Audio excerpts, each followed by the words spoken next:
TNA Bound for Glory 2007. TNA's Super Bowl. TNA's WrestleMania. You got everything. You got good technical wrestling. You got the high flying element of Ultimate X. You got plunder in the Monsters Ball match. You got tag teams. You got singles, legends, debuts. You got wives getting slapped. You got Consequences Creed, but his name's Lucius. It's Xavier Woods, but it's weird. Not everything's great on this show, but a lot of it is. Match of the years, questionable characters and stories. It's a weird one. It's a fun one though. So strap in.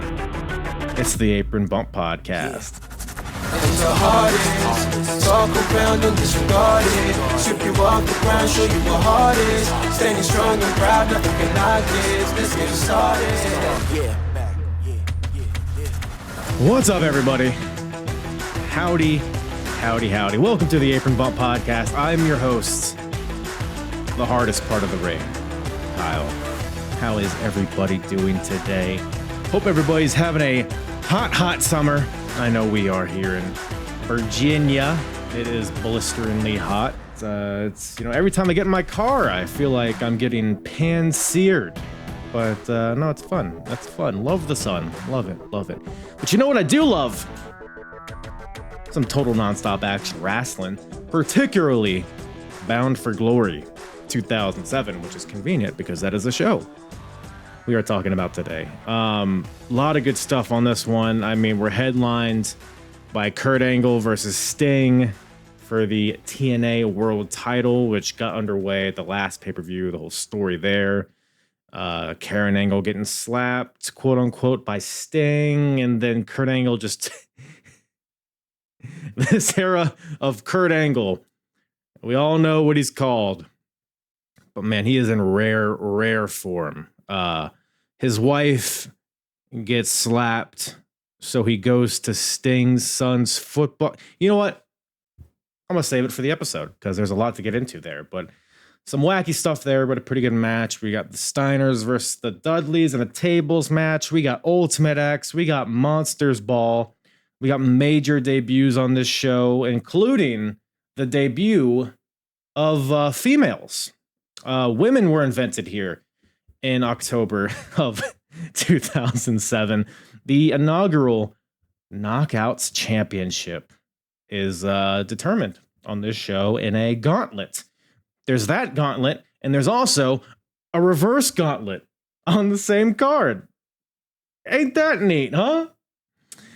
TNA going TNA every single time. But no, this is one of those shows, man, where it's just like, I'm so happy to be covering TNA. There are some TNA shows where it's like, oh God, why do I fucking watch this? But then there's shows like this where it's like, we'll talk a lot about it, but the atmosphere it created, it was just like if you look at this card on paper, it doesn't do it justice for how good this show was. And we'll talk all about why exactly that is. Who's we, hardest part of the ring? Well, it's myself and Jessie Apps from Pario Magazine. Check out Jamie. I'll have all his social medias and stuff in the description below. Follow him on X and all that stuff. Or you can find him and everything he does at pariomagazine.com.au/links. AAU being Australia. I would assume. Nice Australian.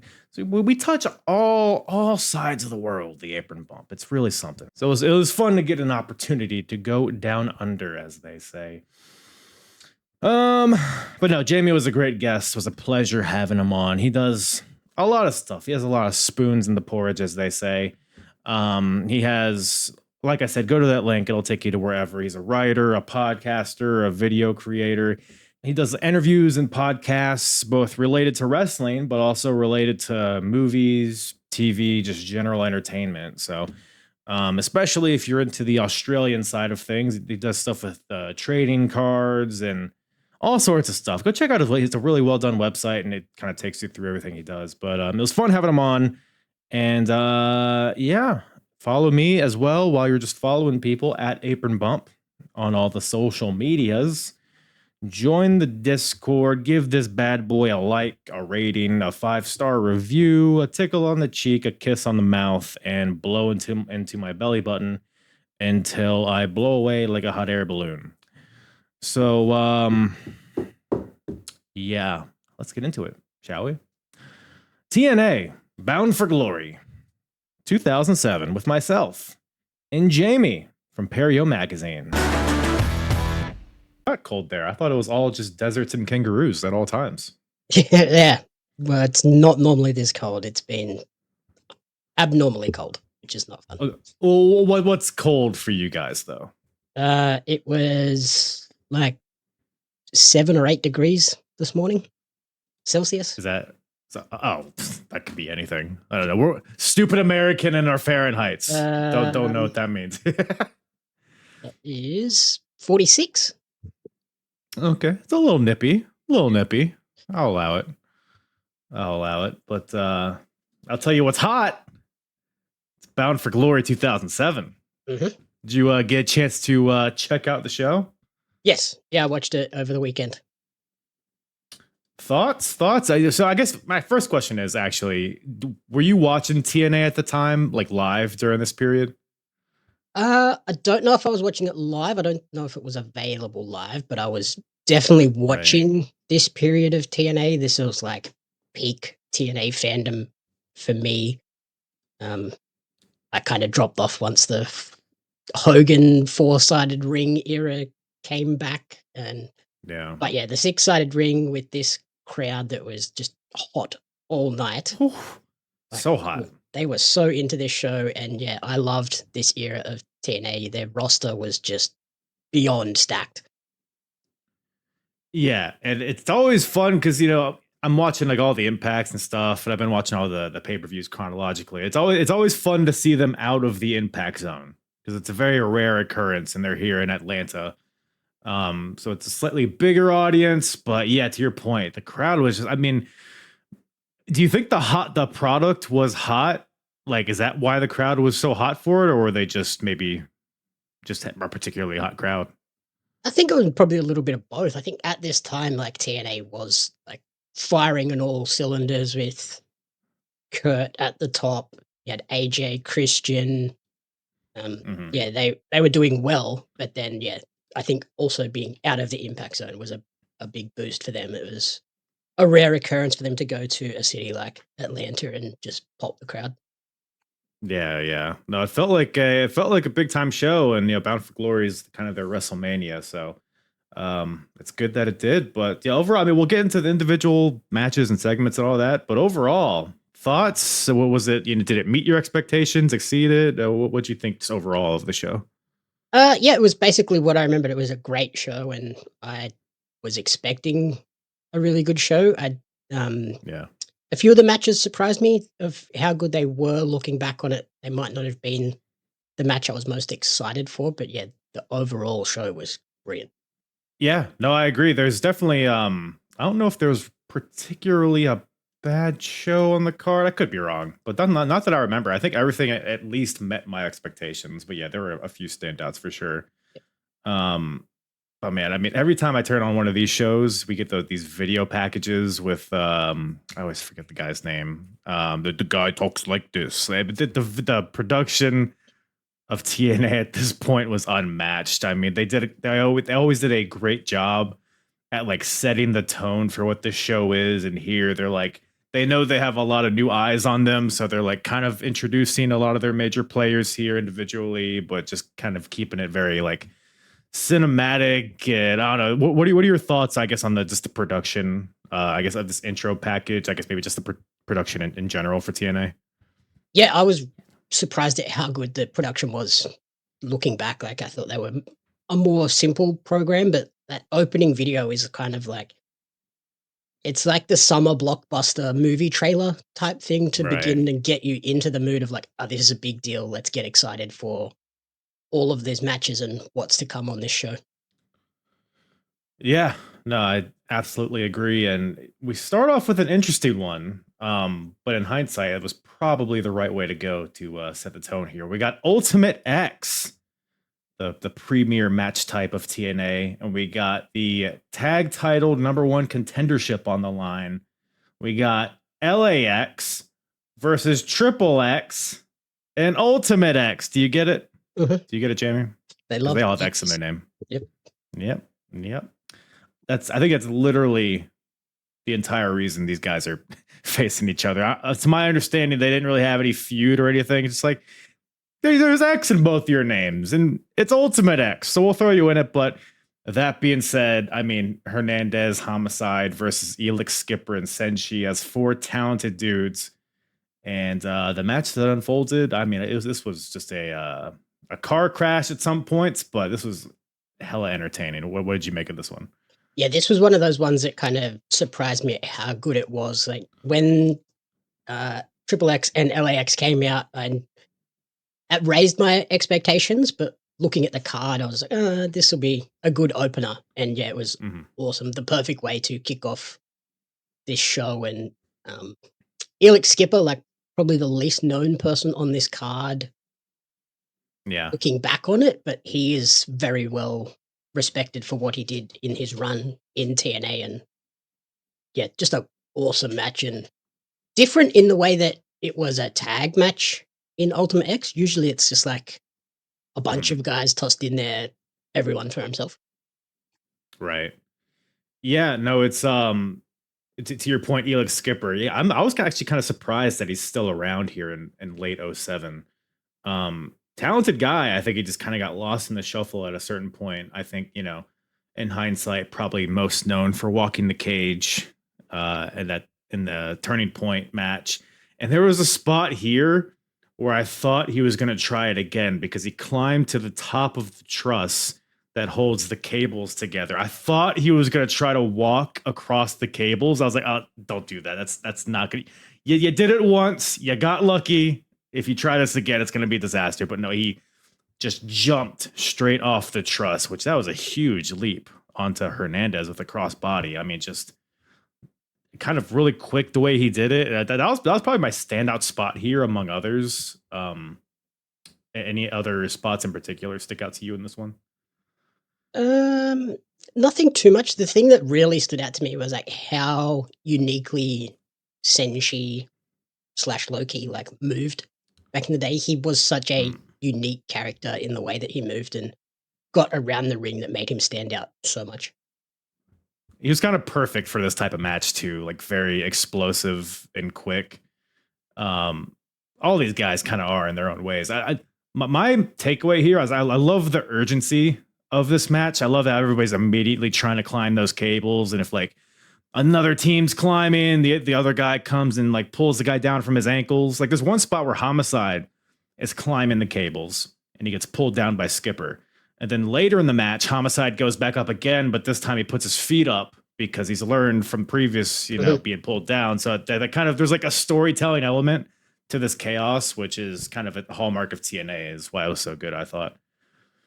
Yeah, there's just chaos from start to finish. Hernandez, his big ass climbing on those cables and leaping over the top rope.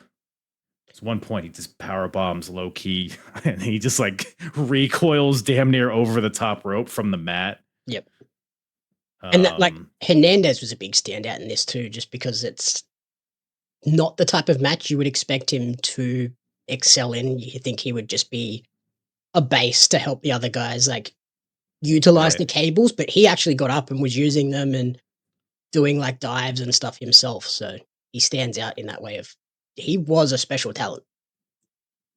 Yeah, no, for sure. They would try to capitalize on him at some point. As for whatever reason, I don't think he ever really made it as a singles. But here, his stint in LAX was so fun, and ultimately, he was the guy that climbed the cables and grabbed the X. So Hernandez, after he border tosses Elix Skipper over the top rope onto low key, and that was Hernandez a rough looking spot. That was really hard landing. Concussion City. But got him the win. I guess you got to do what you got to do. So LAX is now the number 1 contenders for the tag team titles. And yeah, I mean, the crowd was like comically like into this match, which I mean, I can't really blame them because it was like nonstop, but yeah, perfect way to start the show, I thought. Yeah, I was expecting them to kind of die off because they started so hot, but I think they remained pretty hot throughout the show. I don't think there was really a lull in the crowd. Yeah, no, not really. But after that, we cut they show, I guess, earlier in the afternoon.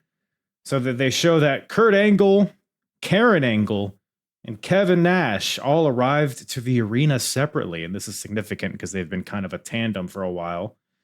So how much of the build up to Kurt Angle versus Sting do you remember from this? Not a lot.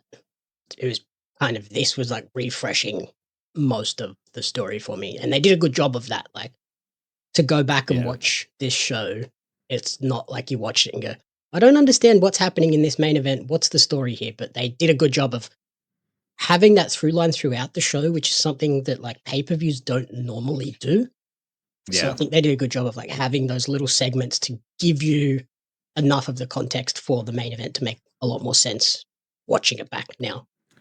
Right. Yeah, there's always at least like an interview or something in between the matches, which to your point is something that's been kind of lost over the past few years, which is unfortunate. But the constant thread here, so on Impact, Kurt Angle, well, I guess at the previous pay-per-view, Kurt Angle and Sting were tag team champions in a match where they lost the titles to Team Pac-Man, which we'll touch on later.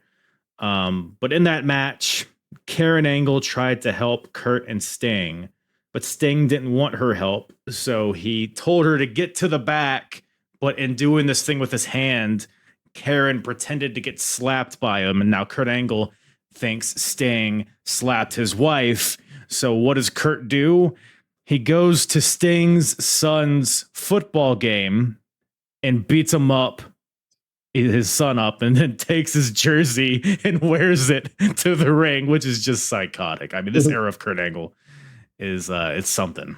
Yep. It's something. So the kind of the thread here, and that set off Karen because Karen thought he went over the line. Kevin Nash thought he went over the line. So the kind of thread, and Kevin Nash is like, Kurt, I've seen Sting in his glory days. I know there's an evil side to him, and you're going to bring that out of him. So you need to go apologize to him. And that's kind of the thread throughout the show, is them kind of talking to each other to try to fix it. And Kurt doesn't really receive it well, but I guess we'll touch more on that when we get there. I thought it was kind of wild that they, like, this obviously ends up leading to the Kurt and Karen divorce angle. And it was kind of wild for me to look back at it and go, oh, they were planting those seeds here in 2007.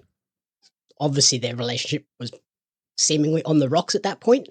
So they were heading in that path, and they were like, okay, let's make it a story. I was like, that's wild. Yeah, I always wonder, like, how much are they, like, plan on reality? Because I mean, you might know better than I, the timeline. Like, were they heading toward divorce at this point? Or because him and Jarrett, like, their feud, was that like 08, 09? I think that was, the following year or two. So it's pretty close. So they gotta at least be, like you said, on the rocks at least. So it's kind of weirdly realistic in that way, but I guess it made for some good TV at some points. But that leads us into our next match here, the first gauntlet of the night. But it's not just a gauntlet, it's a reverse battle royal. Come on now, Jamie. You love a good reverse battle royal. That's what everybody knows about you. Classic TNA convoluted match type. It's just like, what is happening here? And like, it was convoluted, but it was actually really enjoyable. Like the reverse battle royal part is a bit goofy. Like, wouldn't you have just done a regular battle royal? But then I guess no. What are you being ridiculous? Women's match later was basically that. So yeah, I guess. But yeah, this is like, it's like the meme now, like the reverse battle royal. But it's funny to see it materialize in reality, and you can kind of tell like the wrestlers know how ridiculous it is, so they kind of find their ways to add to it and to make it make sense. But so we got 16 wrestlers. They didn't explain in the rules that you had to go over the top rope to get in. So I'm like, why are these guys just sliding in? Like, what's happening? I noticed that as well. There's a moment where he's now the Murderhawk Monster, Lance Hoyt at the time. Yes. He's standing there. There's no one around him. I'm like, just slide in. And he like starts to climb up. I'm like, what are you doing?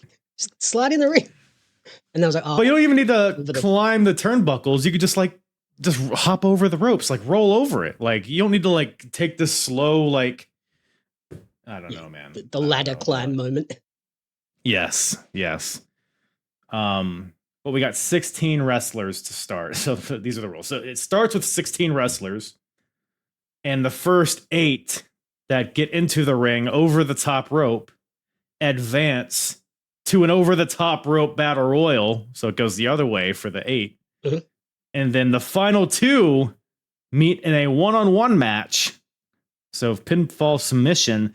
And whoever wins that match becomes the number 1 seed in a tournament that's going to happen late. So this is all to just determine the seeds of a tournament. So to add on to all this convoluted rules, it doesn't matter. Like I guess there's kind of stakes, but not really because they don't really matter.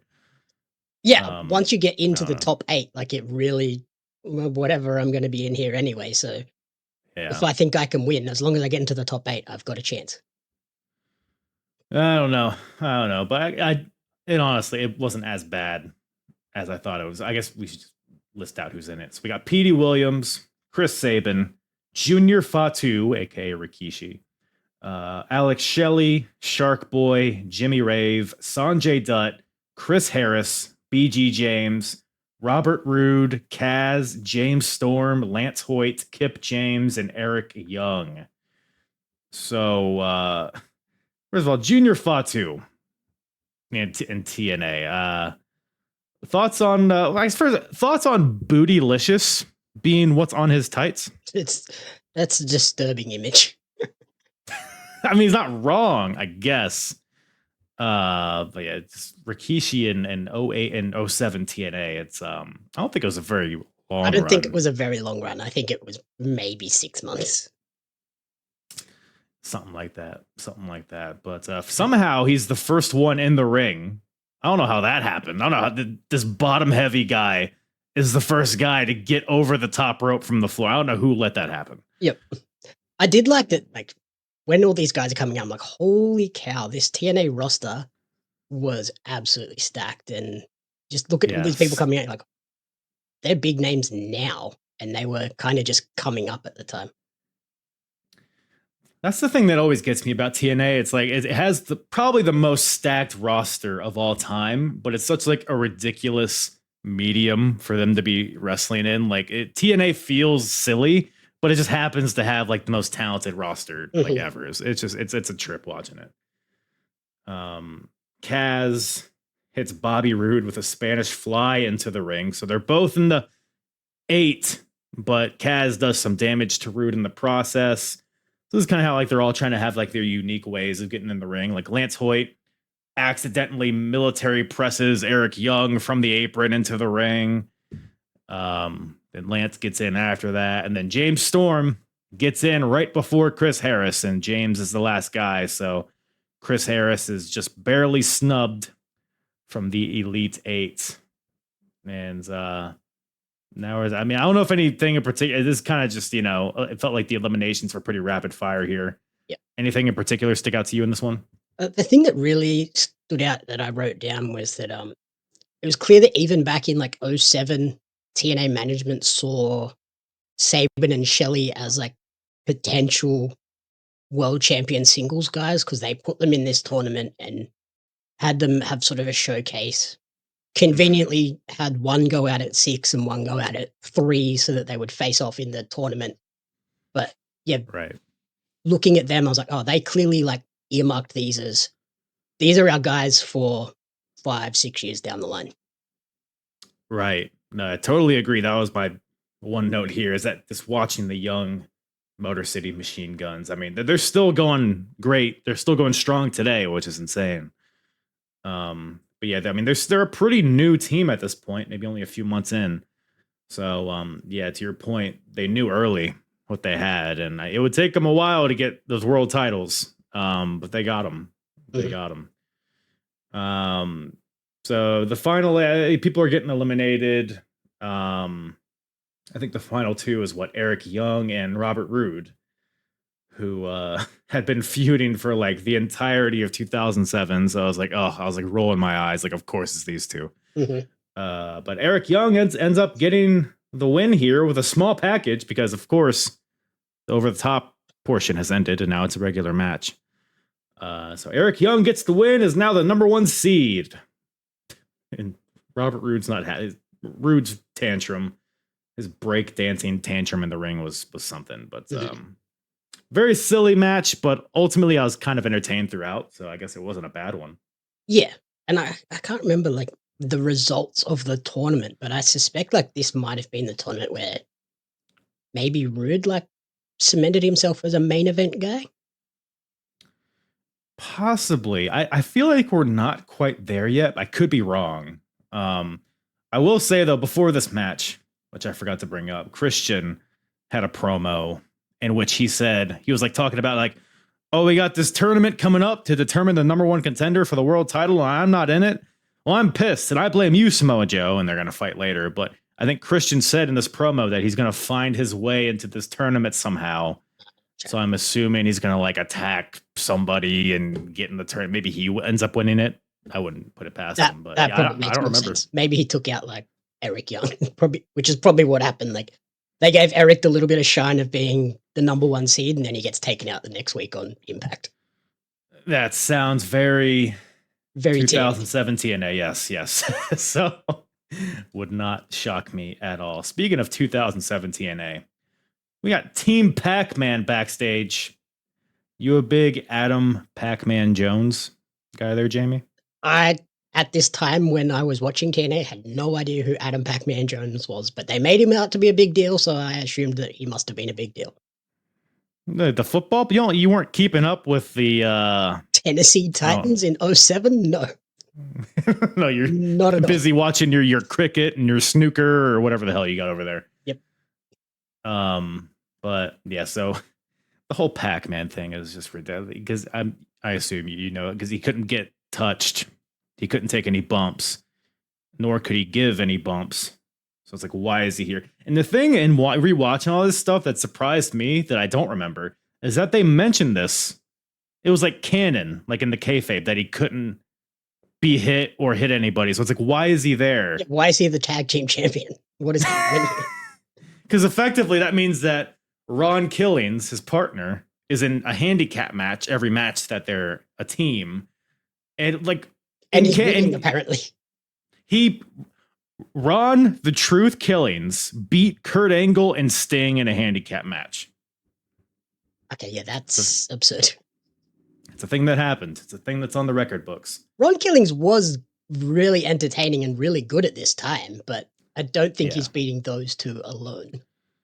No, like there might have been dubious. Maybe the partners attacked each other. There might have been shenanigans afoot, but still, that's what the record books say.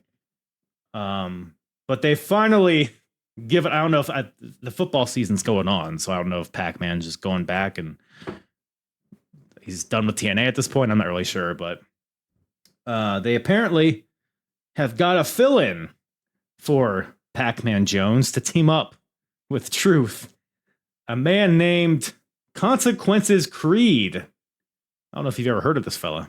I wonder what he's doing nowadays. Probably, I don't know, boxing somewhere. He's got his, American flag tights. You big Rocky guy? I was, yes. So when he came out, I was like, I know, I see what they're playing at here. And even Tenay and Don West brought up that, they're doing the whole truth and consequences thing. I was like, that's funny. That's very good. It's pretty good. I also don't remember that he had Consequences was his nickname, but his name was Rashid Lucius Creed. I don't know if that's a reference to something. I can see why they quickly dropped that. It's a lot. It's a mouthful. But for anyone unfamiliar, this is the debut of Xavier Woods in TNA.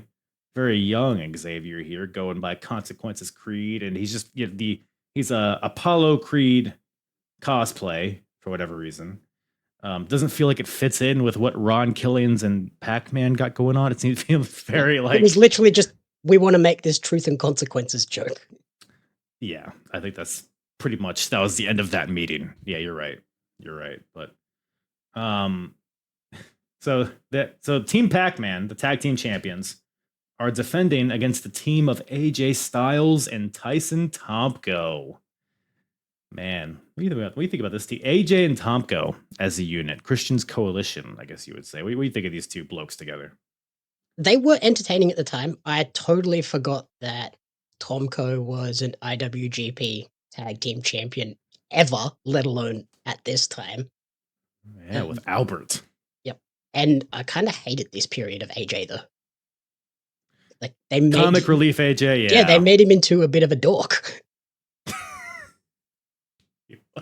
Crowd still loved him though. Crowd still loved him, and he would turn it on in the ring. But yeah, he's back. Yeah, Like he the was- backstage promo earlier, he was like begging for like, I want to be cool, like acknowledge me basically. And then at least once he got in the ring, I was like, this is the AJ I like.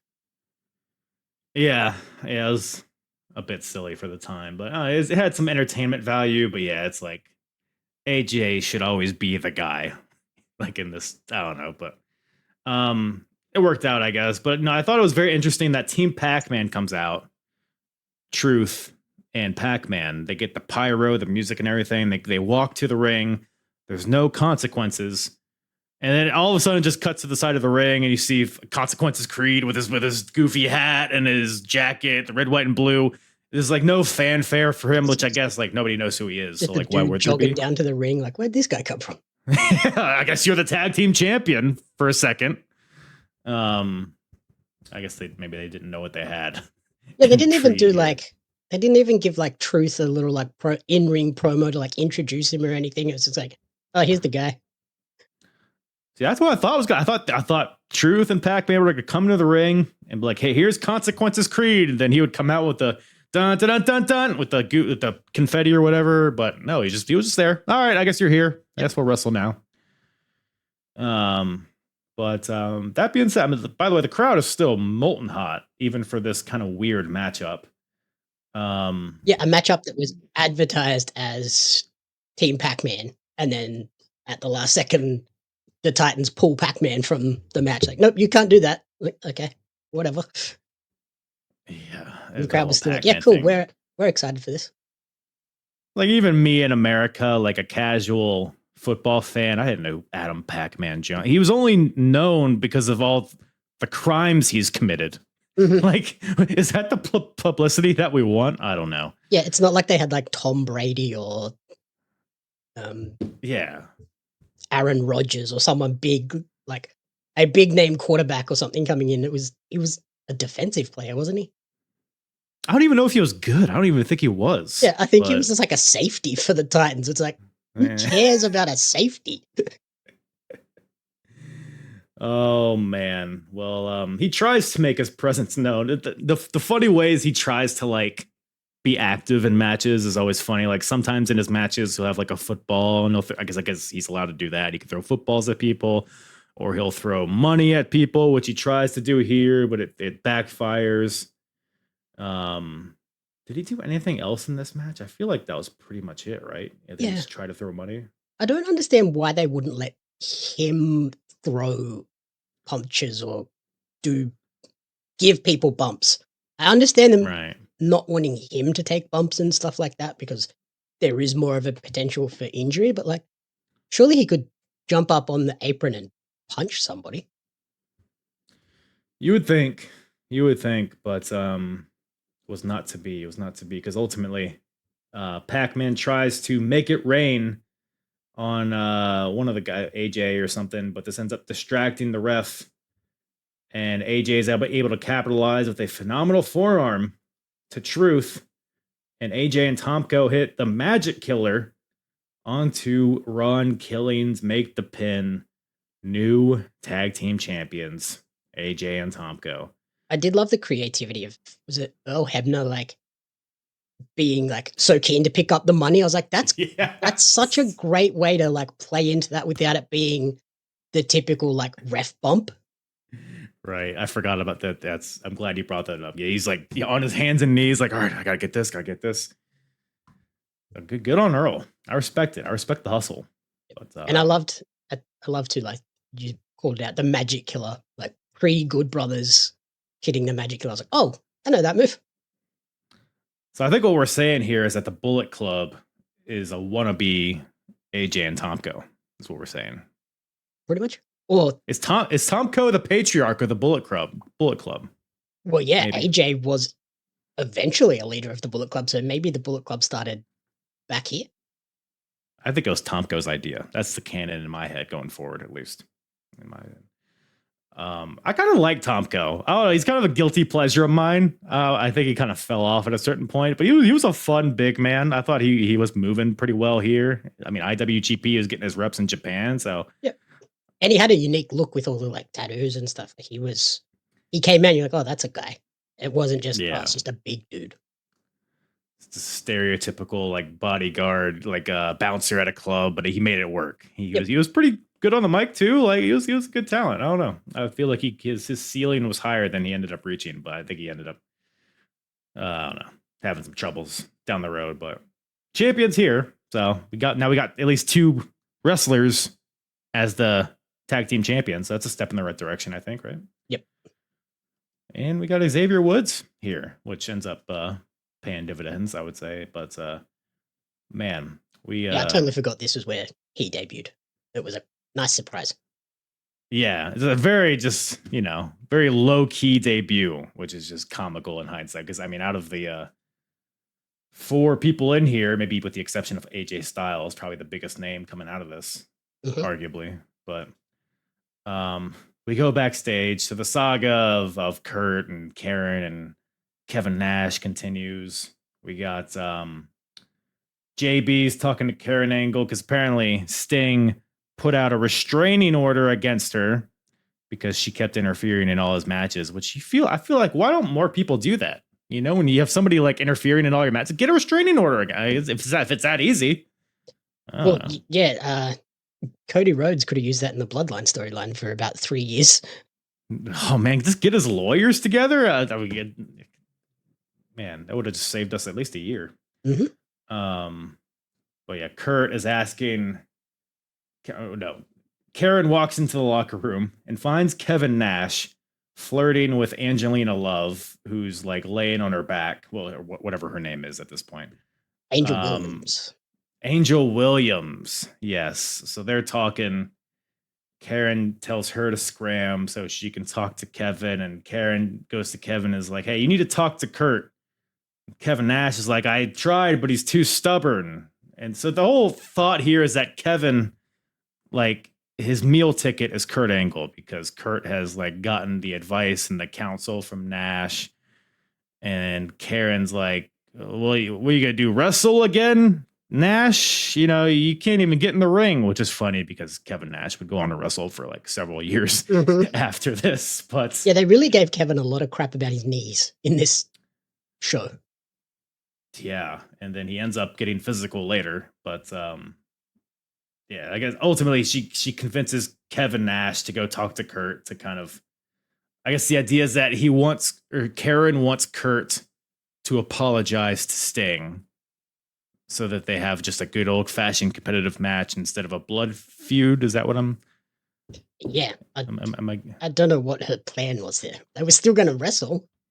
Yeah, it's like, I don't know. Like, is this really worth the effort to maybe neuter some aggression from Sting? It all felt convoluted, but that is TNA. So yeah, like I don't think if Kurt apologized, Sting was going to be like, oh yeah, well, I don't want to wrestle for the world title in Atlanta where I made my name. Yeah, no bats, just collar and elbow tie-ups, I guess, Kurt. Thank you for the apology for beating up my son. All is forgiven. Yep. All is forgiven. But from there, we go to the X Division title is on the line here. We got Black Machismo, Jay Lethal, defending against Christopher Daniels. Honestly, just like a really solid match. I didn't have a ton of notes on this one. It was just one of those matches like, oh, this is good. This is good. Like nothing storyline heavy or anything. It was just a good wrestling match. What'd you make of this one? Yeah, I wrote down, high speed, all action type match. And this is exactly the match type that made me fall in love with TNA when I first saw it. The X Division was my shit. That was what I was like, I love the X Division. And yeah, this is what I fell in love with. And I loved the finish of the super lethal combination off the top. It was crazy. I mean, that's got to do a lot of damage to your own knees doing that, no? I never knew he did that. Maybe it's the only time he ever did it. From either people. Yeah, no, it was, but especially it in the looked, 6 sides. Yeah, I mean, throughout the match, it's a bunch of counter wrestling, just very seamless stuff. These guys have wrestled each other a bunch at this point. Good near falls all throughout. We got they're countering each other's signature moves. But like you mentioned, the end comes when Lethal hits a lethal combination off the second rope. For those unfamiliar, that's like a backbreaker into a face buster. Mhm. And just the concept of that. Just first of all, the fact that they made it look as smooth as it did is a testament to their talent. But yeah, it's brutal. But it's a big stage, so I guess if not now, when? Yeah, and the positioning of this was so good on the card because we just had the tag titles, which is kind of that convoluted outside interference type stuff, Right. and then we lead into another tag match with the Steiners and Dudleys straight after this. So it was like nice to have just here's a straight up high quality wrestling match between two brilliant guys. Yeah, and that's kind of like a thing on this show that is a lot better than a lot of shows from this era that I've watched. There was a lot of pretty clean matches. Mm-hmm. Like there were a few matches on the show. It was just like two guys wrestling or two teams or whatever, and that's just it. So it leaned heavy on the in-ring action. Like honestly, story-wise, there's not a ton. There's a few matches that have heavy story, but a lot of these are just like here's some wrestling matches, whatever. But it worked out. So yeah, another good match here. So they're pretty much batting 1,000 here. TNA on this show. Jay Lethal defends and he retains his title, and they do a good job at like moving from one thing to another, like not keeping the same thing too often, because we get this beautiful wrestling match, and then the next segment is the Steiners cutting a promo. It's like you got a little bit of everything. I mean, just man, is Scott Steiner the best promo of all time, do you think? He's a very entertaining promo. I don't know whether he like gets his message across most of the time, because it feels like ever since the Steiner math promo, he's just like was trying to recapture that and just be absurd and have something go viral, but didn't really achieve that in this one. It's kind of like, what is happening? It is just an electric promo. Calling the Dudleys fat asses, just the ways, and all both your fat asses. I mean, he kept saying that. He's just his comedy, his timing is just fantastic. And we haven't even had Steiner math yet, where we're close to it, but we've had a few pre-Steiner math. No, but this is post Mexico North. Is that what it was? Yeah. So he's had some lines. He's had some barn burners on the mic at this point. And that transitions us right into that match. So we got a best 2 out of 3 falls tables match. So not an elimination tag, or not an elimination tables match. Mm-hmm. 2 out of 3 falls tables match. It feels like a convoluted way to describe it. But except I think they had to be, it was each of the falls had to be a different member of the team, was it? I don't think they ever made that clear, which is why, like, when you see best of 2 out of 3 falls, I'm like, oh, you could still compete if you get put through a table, but it didn't seem like they really did. I guess they kind of did. Yeah, because like they don't make it clear, so technically they could have just put Devon through twice. Theoretically, yeah. I mean, I think eventually it was all it ended up being put through table, yeah, one of each, but right. And we're hot off of Scott Steiner's throat injury in Puerto Rico. So these two teams were supposed to face each other at Slammiversary, I think it was, but then that injury happened and it got delayed. And then they had a match at the previous pay-per-view, I believe, in which the Steiners won. But the Dudleys did not take too kindly to that. They attacked the Steiners on Impact, and they attacked Scott's throat. My God. These damn Dudleys. With the brutal, like, Bubba would hold the chair on his throat, and then Devon would come and smash it. It was brutal looking. Brutal. Yeah, it was one of those ones where I was like, I don't know how that didn't actually hurt the guy. Yeah, right? The margin for error is so low there. They did it to Shark Boy as well. What did Shark Boy do to deserve this? Yeah. I don't know. Who hates Shark Boy that much? You didn't like Shark Boy? No, I don't know who could hate Shark Boy that much Oh, that they're okay. willing to do that to him. Yes, Shark I Boy's almost had to kick you from the room there.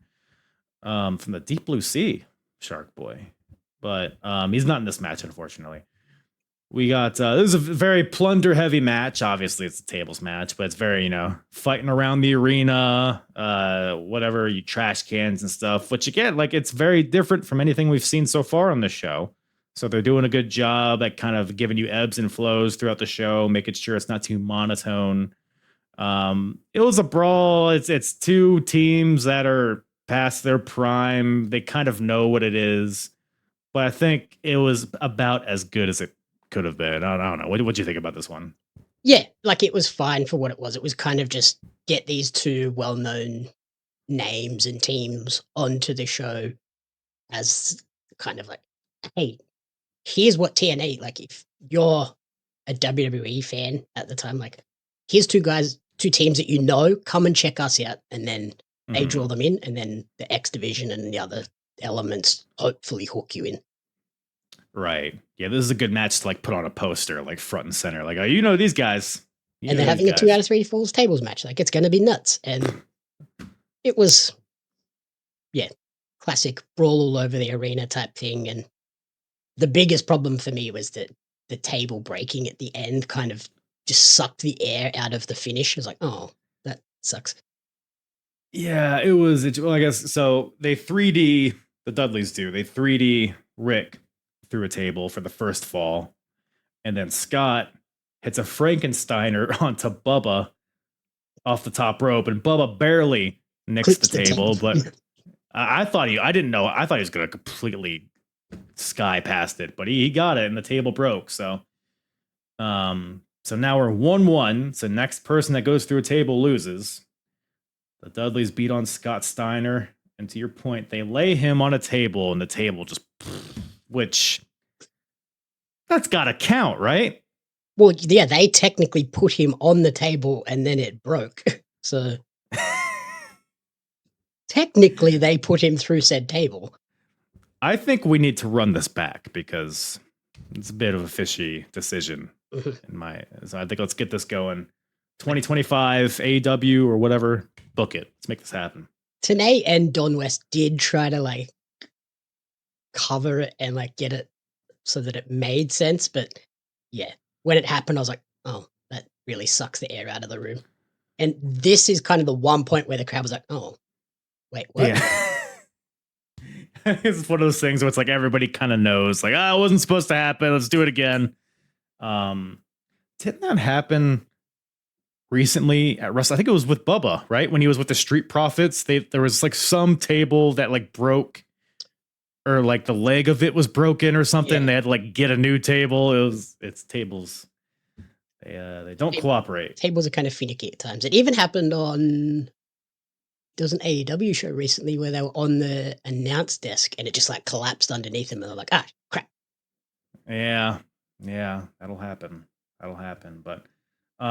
But they get another table and they set Scott on it, and just comical how like gingerly they're like, all right, Scott, let's get on there, like holding their breath, and then it held them.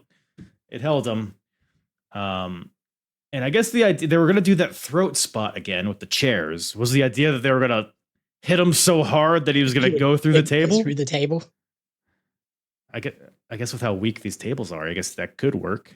But that is not what happens, because the Motor City Machine Guns come out, because they're not going to have this happen again. The Dudleys have gone too far.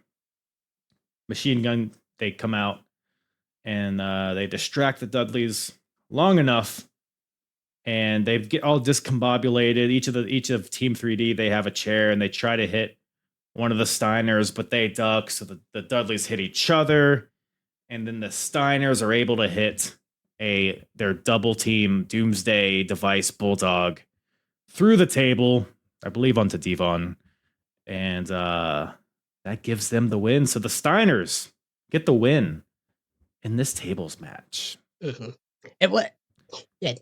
The Machine Guns coming out, I was going like, wait, what? Aren't they like in a singles tournament now? Like, don't they have different priorities. Like, surely there's another tag team in the back somewhere that they could have just trotted out for this. Yeah, I would, if I had to guess, because I don't remember. Because if the machine guns are going to face each other on Impact, I would guess like the Dudleys probably interfere in that and make it like a double, like a no contest or something, so neither of them move on. Yeah. I bet you. And then like Christian wins, and then he gets a bye because of where he's sitting in the bracket. I bet there's like some nonsense like that happens. But Yeah, because this was most likely the kickoff of that long Dudley's machine guns back and forward feud. Which I remember that being pretty fun. I mean, it's total, polar opposites, which you would think would make a good feud. So don't know. But we move on from that to the ladies. We got the birth of the Knockouts division on this show. Very historic here. And we cut backstage to 4 ladies that are all debuting on this show. We got Shelly Martinez, who was Ariel from she was Kevin Thorne's lady in ECW. And we got the ladies that would go on to be the beautiful people, Angelina Love and Velvet Sky, but they are Angel Williams and Talia Madison. Yep. At this point. Not sure what kind of brought on the name change, but and ODB is also here, and she grabs the mic from JB and starts insulting everybody. And they all get very catty and start insulting each other. And then in walks Awesome Kong, and everybody runs away. So, and that's what sets up this inaugural knockout title gauntlet match. Which again, somewhat convoluted. Yeah, just the fact that there's 2 gauntlets. I guess the reverse battle royal wasn't really a gauntlet per se, but I don't know, it's too similar. And but even this isn't like really a gauntlet. This is basically just like a rumble, but finishes with a standard final 2. Yeah. No, yeah, I guess that's exactly what it is. It's a Royal Rumble, but then the final 2, it becomes a regular match. And so we got those 5 women that I mentioned before that are all debuting, but we also got Tracy Brooks, Jackie Moore, Gail Kim, Christy Hemme, and Roxy Laveau. So it's these, I guess, 10 women wrestling here. I mean, TNA started the women's revolution, I would say. No? Oh, yeah. And Gail was like the key to that. The fact that they got her after sort of what happened in WWE, and she just kind of got fed up and left mid-match, basically. To then her to come across and then be like, okay, we're going to build a division around you. Like, clearly you have something special and want to build something special as a wrestler, not just a woman on the show. Is very, very smart. Yeah, no, for sure. And she's been there for a few years at this point. So she's spent a lot of time as like a valet for like Jeff Jarrett and AMW's. And commentary is kind of hammering that she's been fighting for this division. So, behind closed doors, she's been like trying to make this happen, and it eventually happened. And, spoiler alert, she ends up winning the damn thing, which, makes all the sense in the world, given that she's basically the reason probably that this is happening. Yep. Yeah. Well, as the people are coming out, I'm like, well, there's only 2 people that are winning this. It's either Gail Kim or Awesome Kong. That's why, I was thinking that too. And it was interesting how Awesome Kong and her involvement here, but I guess we'll just kind of walk through it chronologically. First of all, immediately you can tell that TNA is going to take the women more seriously than WWE, because you have to be thrown over the top rope to be eliminated, whereas WWE can just like slide under the bottom. Yeah, at the time they were just like, as long as you end up on the floor, whatever. You gals can't jump. You're not athletic. Just go on, get your heels on, and scoot on out of here. So, on that though, TNA, this really was like a very sort of hypersexual focus in terms of the presentation of some of these ladies. Like that promo beforehand where we're introduced to Shelly Martinez, the shot is like a close-up of her chest. And then as some of the girls are coming out, they are some very enhanced women coming out in this match. I was like, this was the era of big implants. Comical. There's some of them are just silly. I mean, like Miss Brooks, Shelly Martinez, even ODB coming out. I'm like, holy moly. Well, ODB I mean, her character wouldn't make sense if she just had small boobs. You know what I'm saying? So, yep. Shelly Martinez, it's funny because she comes out. Well, Jackie and Tracy start, and people come in like every 45 seconds or whatever.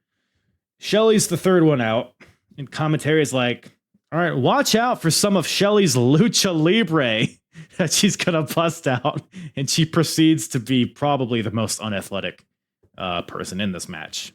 I don't even know if she's like, because like she's only been a valet, I believe, up to this point, at least on TV. So yeah, I don't think she even does does she do a head scissors or a hurricane rana or something? I can't remember.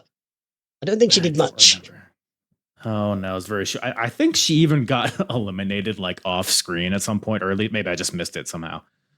So these three are in. Then Awesome Kong is fourth, and ODB is fifth. And then at that point, everybody gangs up on Kong to try to get her out of there. And oh, by the way, during ODB's entrance, Tracy Brooks is eliminated, and I think Shelly was eliminated at this point. Kong fights out of this, though, beats up everybody, hits Jackie Moore with a huge implant buster, which was that kind of angel's wings pedigree type move. Yep. And then Kong throws Jackie out of there. Angel Williams comes out next, and then Christy Hemme comes out, and then Awesome Kong puts this torture rack onto Christy Hemme, and by golly, this has got to be the most devastating torture rack ever, no? Yeah, she's got it kicking herself in the top of the head. I was like, wow. Christy's either very flexible or in a lot of pain after this match. Yeah, it was. And by the way, she never got eliminated. She got, I guess, medically taken out because after that torture act, she, medical was checking on her and they just took her out. So yeah, it was a torture technically, act, and then the power bomb looked like it might have maybe knocked her a bit loopy. That's right. There was a power bomb. I was going to say, because Christy Hemme still in this match, technically. So still has claim to that Knockouts title if she's still around. I don't know. But, so. I think she did end up going on to win the Knockouts title at some point. Did she? I mean, maybe. I don't really remember. But it sounds like a thing that could have happened. Yeah. I think eventually they gave her a short run. Gail Kim is in next. Huge missile drop kick to Awesome Kong up as she gets in the ring. And I'm just like, man, I'm so looking forward to reliving this rivalry between these two. Gail Kim, Awesome Kong. I mean, that's what put it on the map, no? Yeah. Yeah, some of their matches were the best match on the show when they had them. I mean, they were main eventing Impacts, which was unheard of. Yeah, it was crazy. Talia Madison comes out. And then as she's coming out, everybody in the ring bands together to eliminate Awesome Kong. They throw her over. What happened here? She gets thrown over the top rope, and just it seems like her entire attire just explodes. Yeah. I think the straps on the side must have like just tore off as it got caught on the top rope or something, and just gone. Lucky first row for those in attendance. Am I right or am I wrong? You know what I'm saying? Yeah, thankfully it was like really quick, like for her, that it didn't just like fly off and disappear. Like it came back down. So at least it came back. Yeah.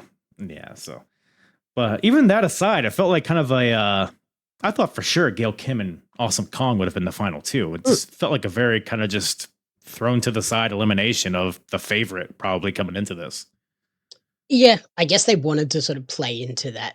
It took everyone to get rid of her. Like if she then comes back and has a one-on-one, she's going to be unstoppable, which is probably where eventually led and helped build Gail up when she did have a couple of strong defenses.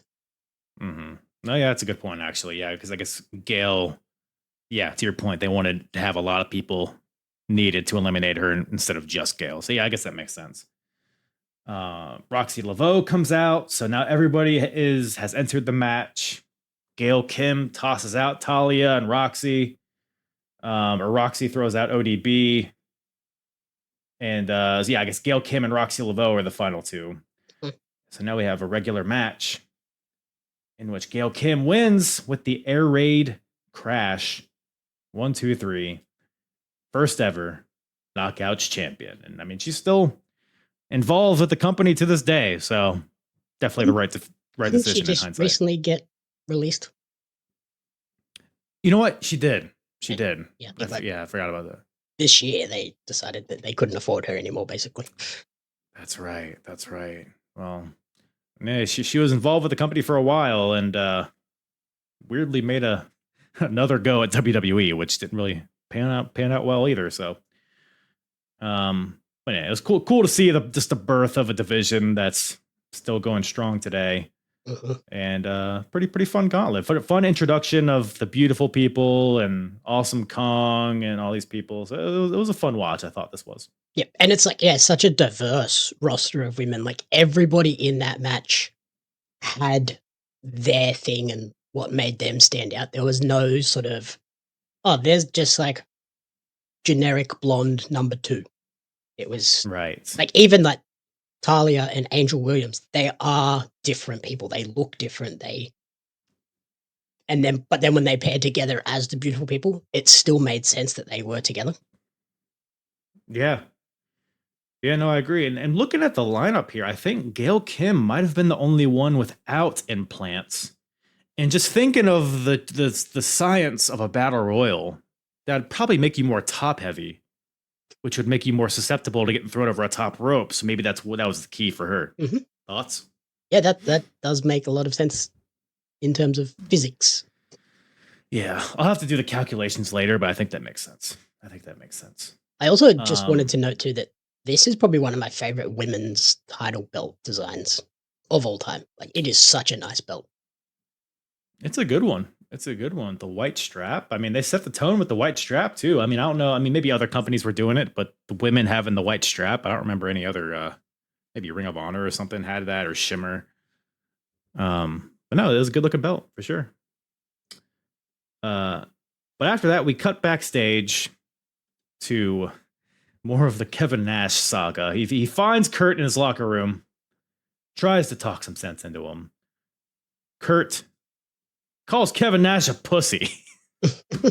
Sign of the times. That was so abrupt and like, geez, Kurt. He really is. I mean, this era of Kurt, I guess I shouldn't be surprised, but because Kevin's just here, he's trying to get Kurt to go talk to Sting.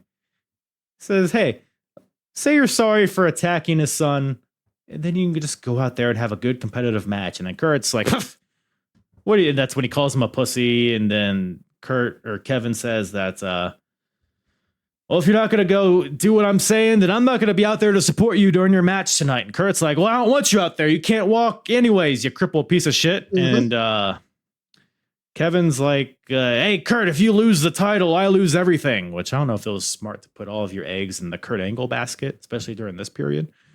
Well, I guess during this period, it probably wasn't the worst idea. The Perk Angle run was pretty phenomenal.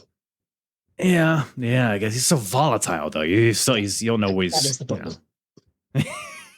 And Kurt says he walks off. He's like, "Well, I'm gonna go take a big heavy Nash," which is just that's rude. I thought it's calling him poop. It was quite the ending for the promo.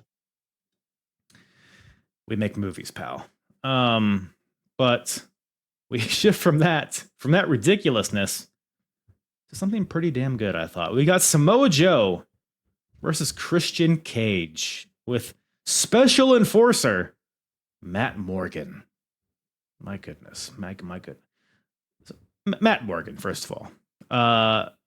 Good talent. Would go on to do some pretty good things in TNA. He's the enforcer here. I have questions on his enforcer uniform, I guess we'll call it. So he comes out, no shirt, but slacks. Mm-hmm. But he's oiled up. but he's wearing like dress shoes, and he's doing like a whole entrance with his taunt and everything. But he's just wearing. I don't know. If you were an enforcer of a match, what do you think you would wear? Probably not slacks. Maybe jeans at most. Yeah, And probably a shirt. But it was classic. Matt Morgan was kind of always oiled up and shirtless, unless he was in a full suit. I bet you he was still oiled up in a suit. Yeah, probably. Just in case. Just in case he the shirt came off somehow. he wakes up seeping. But that aside, we got Samoa Joe versus Christian. The reason Matt Morgan is involved is because these two had a match at the previous pay-per-view and ended up in a DQ finish. And Samoa Joe tried to hang Christian Cage with his t-shirt, but Matt Morgan came in to stop it, and now there's hostility with everybody involved. So now Matt Morgan's here to lay the law to make sure that there's a winner here. And man, this was you can make an argument, at least in my opinion, that this was match of the night. This was my favorite match of the show. What about it? But I mean, I feel like these guys' chemistry, like I feel like the slimy but athletic heel in Christian against the explosive and powerful Samoa Joe, I feel like that just fits so well together, and it plays to both of their strengths. What about this one spoke to you? I just loved how like it was like really stiff. Like it was one of those ones where you're like, I'm believing every single thing happening here. Like they open with really hard slaps, and it's like, oh, there's something fiery about this. And then yeah, like you said, this was like Christian really finding his feet as a singles guy in TNA and establishing that I'm not here to just be comedy Christian that you've seen for the last 10 years or so in WWE. I'm here to be a main event player, and I'm going to really cement myself that way against a guy that has been sort of a main event guy here in Samoa Joe, who was still on the up at this point. Like he was not main event mafia Samoa Joe. He was kind of X Division about to launch into main event status world title Joe.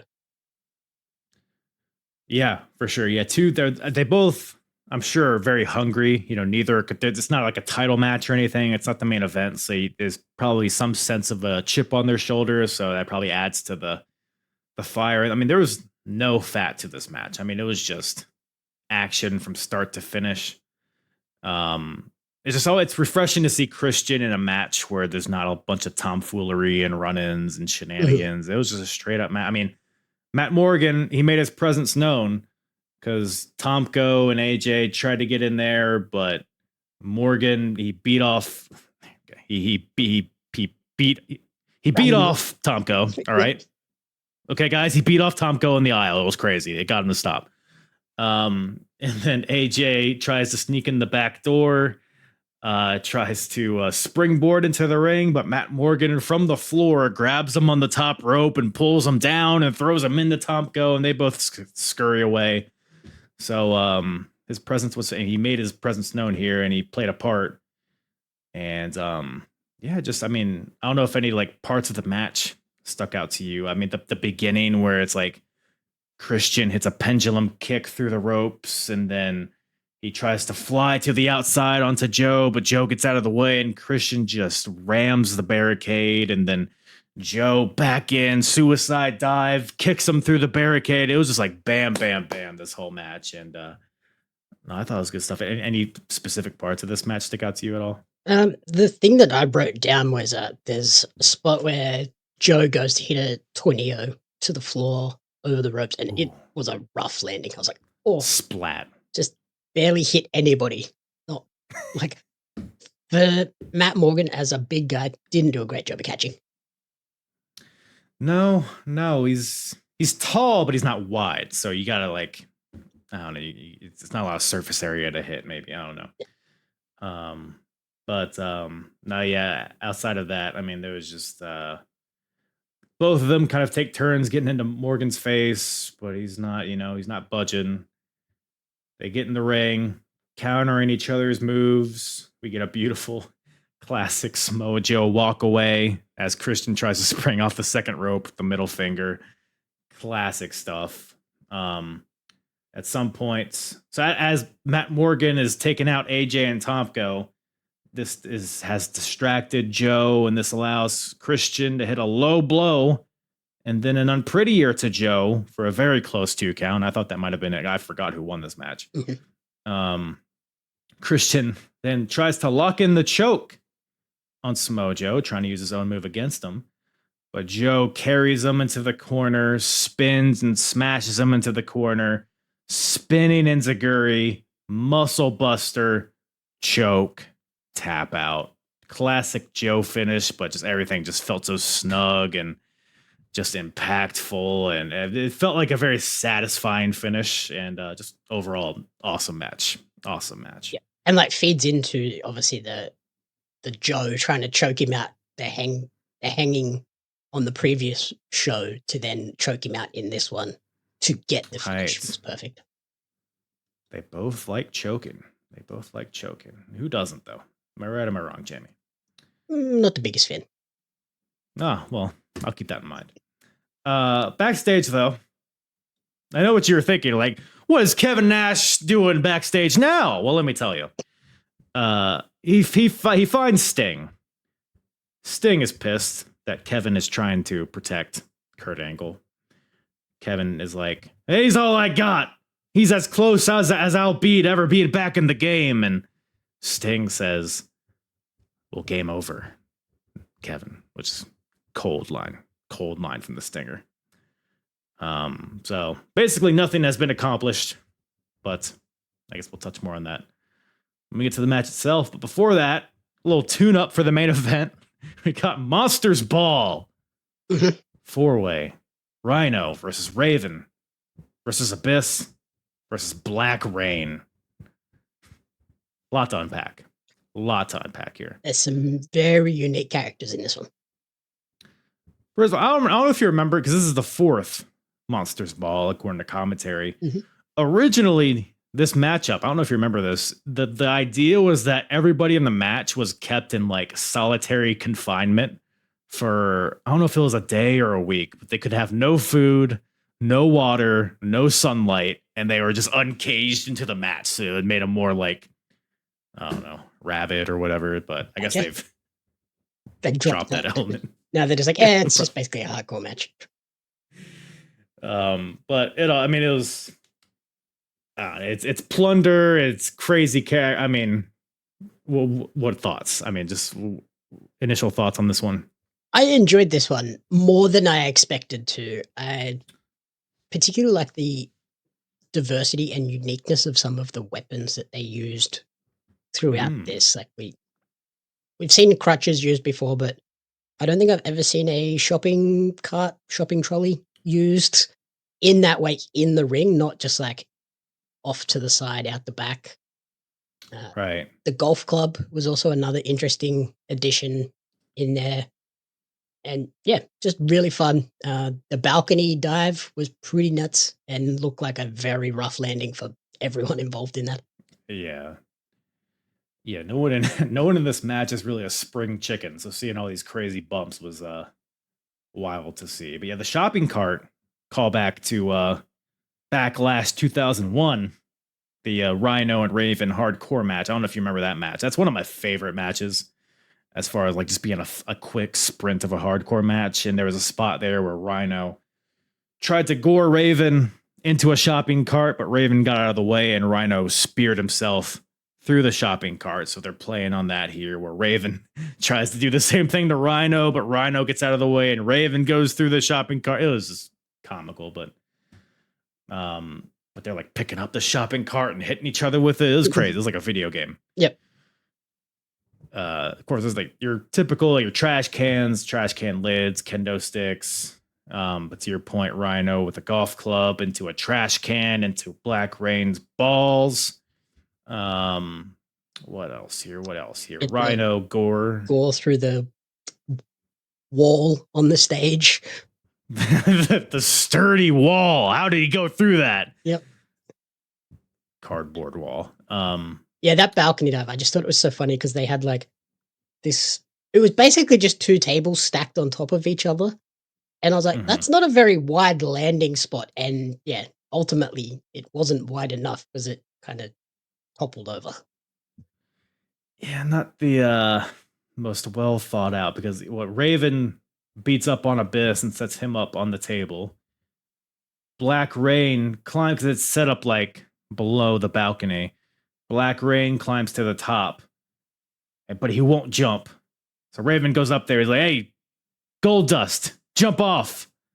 And then he won't. So Raven shoves him, and then Raven jumps off, and yeah, just a very rough. Yeah, It like was kind of almost like, almost overshoots it, and then it topples, and like he basically lands on his wrist and head. I'm like, yeah, maybe we should have double widened the tables just to give a little bit more leeway on how much room we had to land on. perhaps, Which is kind of what you see perhaps. these days. They do the 2 or 3 tables wide. It's like it's impossible to miss this. Yeah, yeah. They still find ways though sometimes. But back in the ring, everybody kind of recovers. Black Rain gives Raven the shattered dreams, but without all the it was funny seeing him do it, but without like the gold dust flare to it. He just kind of like puts his legs up. He's like, "All right, I guess I'll just kick you now." Kick you now. What do you think of Black Rain? It was a nice way to pay homage to Gold Dust without like infringing on trademarks His and alter copyrights and ego. stuff. It was It's comes like out with his basically what he's rat. doing now as Dustin Rhodes. It's just Gold Dust with a different paint job. Right. Paint job, yeah. It really is what it is. But Don West, he said something about Raven's balls getting creamed, which caught me off guard for a bit. Yeah. Um yeah, don't know. Don't know about that one. Rhino gores Black Rain, and then the tax get brought into play. Raven unloads a black bag full of tax. And then James Mitchell comes out because at this point, James Mitchell has introduced his son, Judas Macias, to go against Abyss, which I'm surprised. I don't know why Judas wasn't on this show. Maybe he had like other obligations in Mexico or something. Yeah, because he was still with AAA at the time, was it?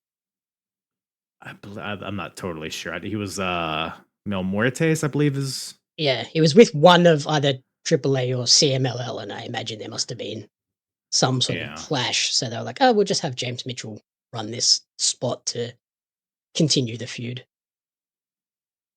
So James Mitchell, he brings out another bag, this time full of broken glass. I guess tacks aren't enough anymore.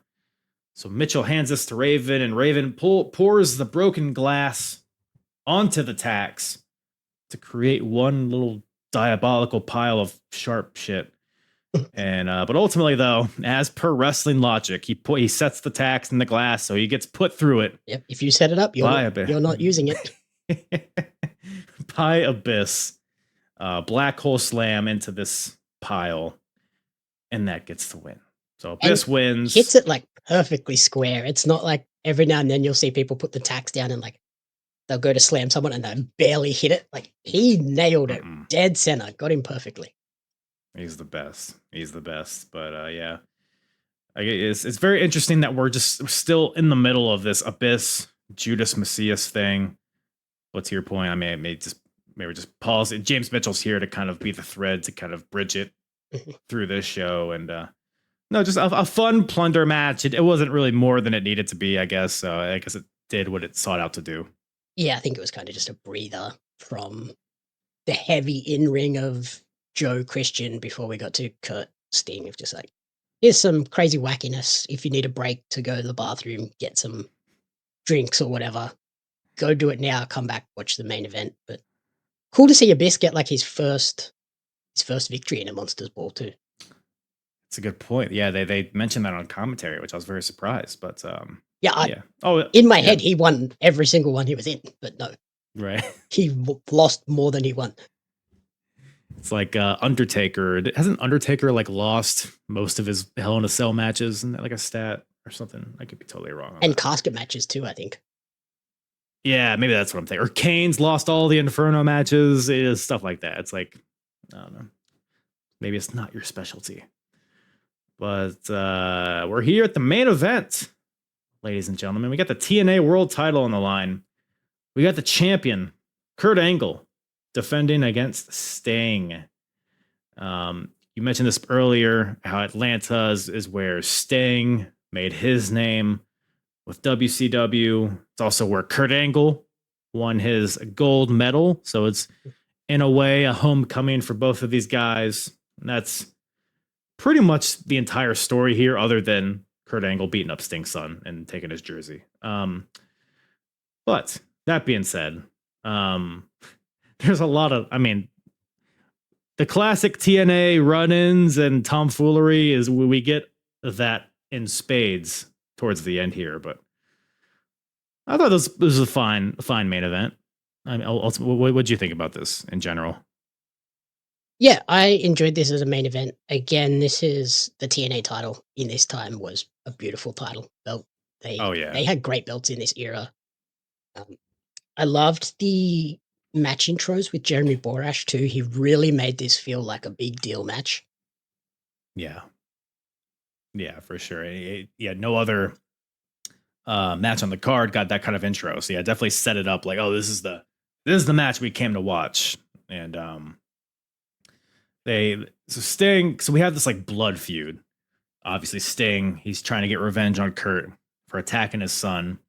And you can see, I always love the detail of like when Kurt's making his entrance, Sting is like trying to get at him, but the ref is like backing him up. So you can like feel the animosity between these two.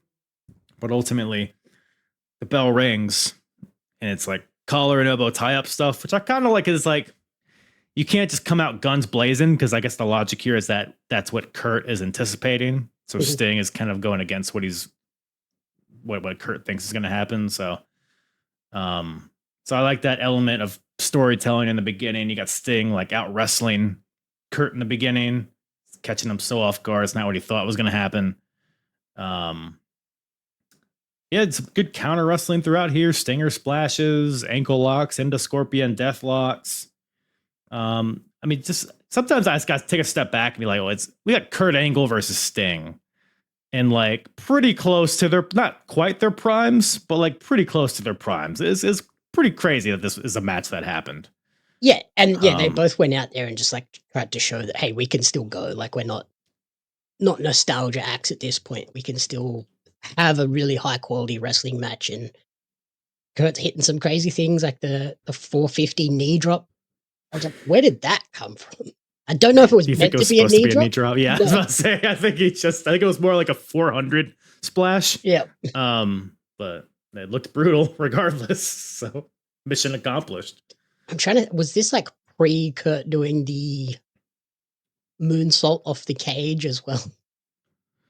He's done it in WWE at this point. I don't think he had done it in TNA yet. He was perking. He was perking at this point, so there was nothing he wouldn't do. Yep. But he could still have a damn good match. It was Kurt being like, hey, I'm not just a ground and pound amateur wrestling star. Like, I can look what I can do. I can do this crazy high flying stuff too. Like, don't need to do that, Kurt. Just calm down. He tried. Karen Angle comes out. So now is when it was tough to take notes on this because it was just so much happening. Shenanigans central. Karen Angle comes out, even though there's a restraining order against her, because Sting is in the ring, so she is within that yardage or whatever. So security comes out to take out Karen. And as all this is happening, the ref is getting involved to try to help Karen get taken out. And this allows Kevin Nash to come through the back door, clothesline Sting, allows Kurt to hit the angle slam, makes the pin, but the ref is distracted. And by the time the ref gets back in, is only able to get a 2 count. So, and I think it's at this point, Kurt busts out the 450 knee drop, which is crazy. We got a little, ankle lock. Sting rolls through, sends Kurt into Nash, knocks Nash off the apron. Then we got Kurt goes to clothesline Sting, but Sting ducks and Sting hits the referee.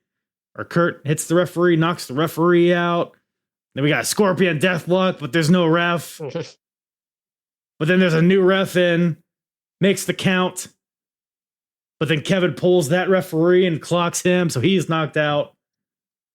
And then the bat, the baseball bat, is brought out. And I'm thinking this might be a real bat, folks, because Kurt grabs the bat, goes to hit Sting in the head with it, and Sting almost blocks it. Timing was a little off, because the bat cracks Sting in the forehead, busts him open, but Sting grabs his bat with the idea of, oh no, I blocked it. Don't mind this blood. Yeah, definitely not a gimmicked up bat there. Maybe it should have been. But Sting grabs the bat, takes out both Nash and Angle with it. Scorpion Death Drop. 1, 2, 3. Sting is your new world champion.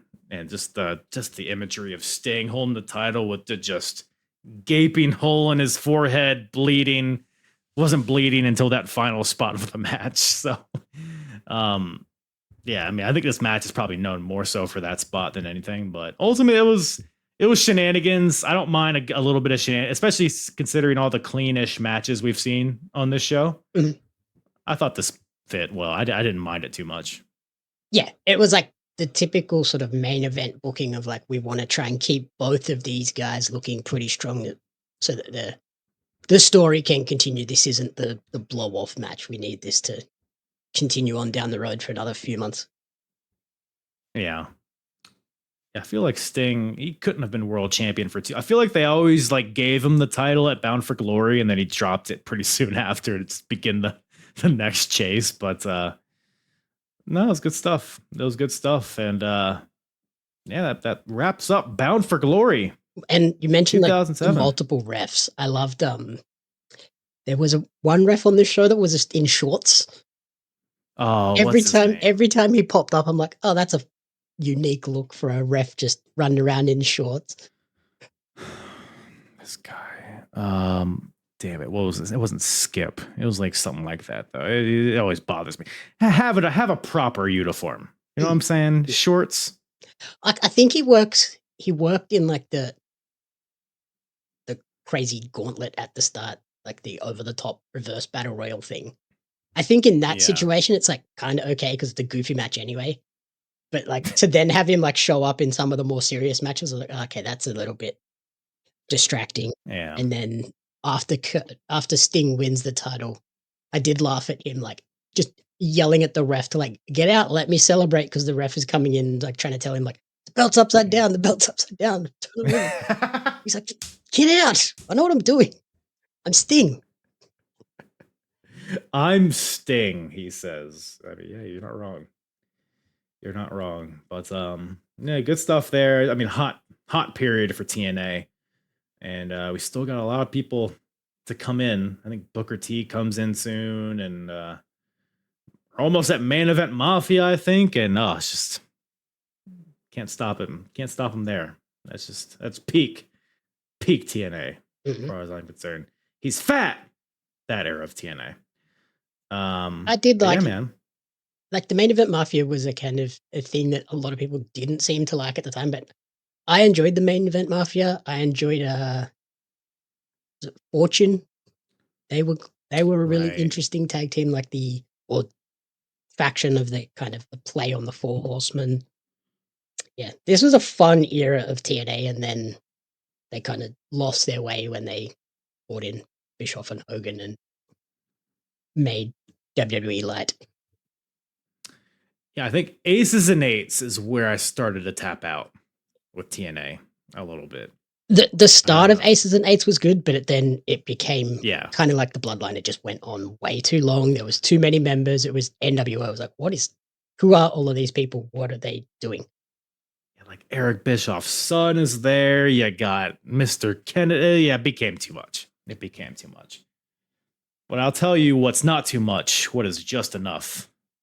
Is you, my friend. appreciate you making the time to check out this show. Come on, talk about it. Where can everybody find you, listen to you, read you, watch you, all that stuff? The easiest place is pariomagazine.com.au. All of my articles, podcasts, and everything's up there. Links to YouTube and all of that. Wrestling cards, everything's on that website. Hell yeah. Check them out. Appreciate. I like the backdrop, by the way. What is that title on the bottom shelf behind you? So I've got the WWE spinner, the ROH world title from like the that's like the Sinclair early 2010s. Yeah. And then Wow. IWGP Junior, AEW, and then my Australian wrestling cards custom title. Nice. That's.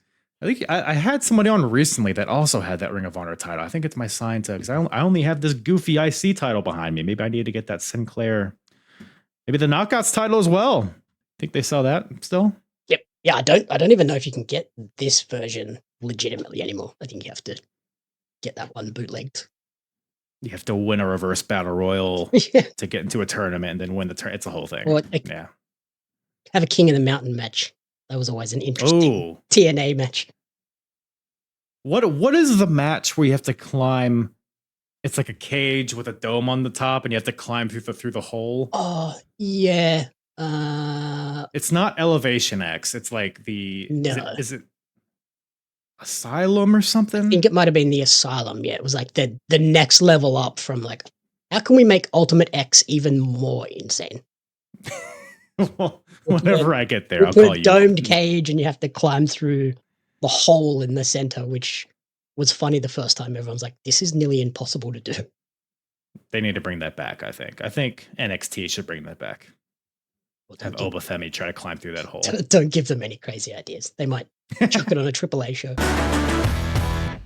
Once again, thank you to Jamie for joining the program today. It was a lovely, lovely, lovely, lovely time having the good old bloke, Jamie Apps, on the show. Follow him. Like I said, go check out Pario Magazine. Link is in the description. Follow him on all the social medias. He does a lot of great things out there, so definitely worth checking out. Follow me if you want. Please. I think that's it. I think we've done it. Appreciate everybody tuning in. I love you. Big ol' smooches. All over that tum-tum of yours.